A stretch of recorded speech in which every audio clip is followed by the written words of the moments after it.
Depuis 2014 que Made Afrique a été mise en place, nous avons travaillé sur différentes questions et thématiques, et selon un agenda défini. Et dans cet agenda, il était prévu cette conférence régionale qui se tient actuellement à Dakar, et avec le thème spécifique de la mobilité intra-régionale africaine. Les échanges viennent de commencer puisque nous avons eu ce matin la conférence introductive du professeur Sakho qui nous a situé les cadres législatifs, politiques et administratifs de la question de la mobilité.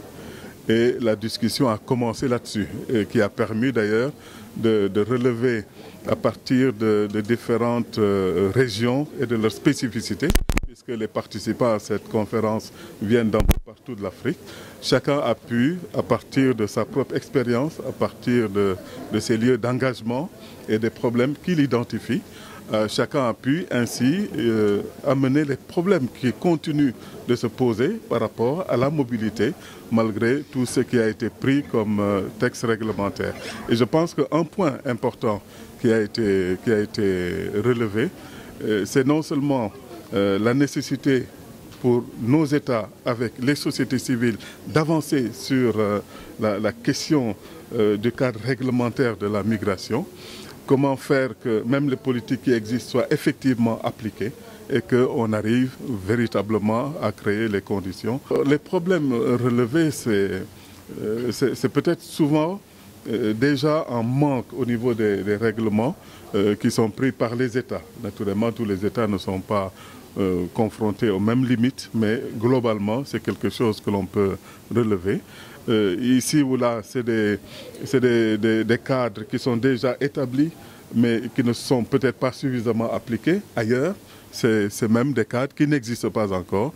Et le rôle, je pense, de la société civile sera de faire en sorte que ces politiques soient véritablement définies et appliquées. La migration est un phénomène qui transcende plusieurs territoires, plusieurs pays. Donc aucun pays, que ce soit un pays de départ, un pays de transit ou un pays d'accueil, ne saurait à lui seul s'en occuper. Donc aujourd'hui, la démarche de dialogue, la démarche de concertation pour que des consensus forts puissent être trouvés autour de la question, est ce qui est à l'origine de cette rencontre et que nous saluons au passage.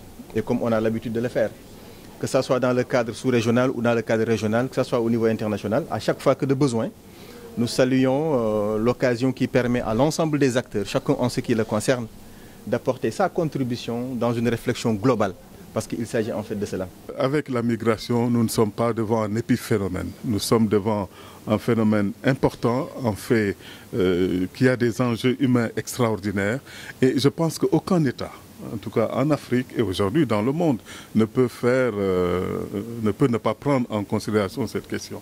Donc je pense qu'au fur et à mesure, tous ceux qui doivent s'asseoir et réfléchir ensemble seront obligés de le faire, n'est-ce pas, en raison justement des enjeux et des défis que cela pose. C'est pour ça que je pense que nous devons continuer des actions comme celle de Made Afrique avec d'autres plateformes qui existent.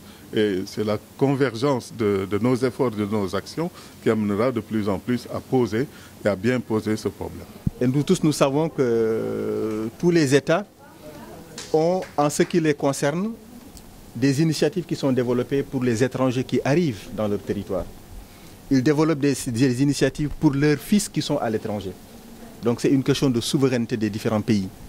Mais il est évident que si nous voulons avoir une Afrique qui, sur le plan économique, est très compétitive, qui, sur le plan politique, peut se permettre de peser lourd au niveau des négociations internationales, sur le plan commercial, peut apporter beaucoup de plus-value aux différents 300 millions d'Africains qui vivent ici, il est évident que nous devons dialoguer, nous devons être en concertation.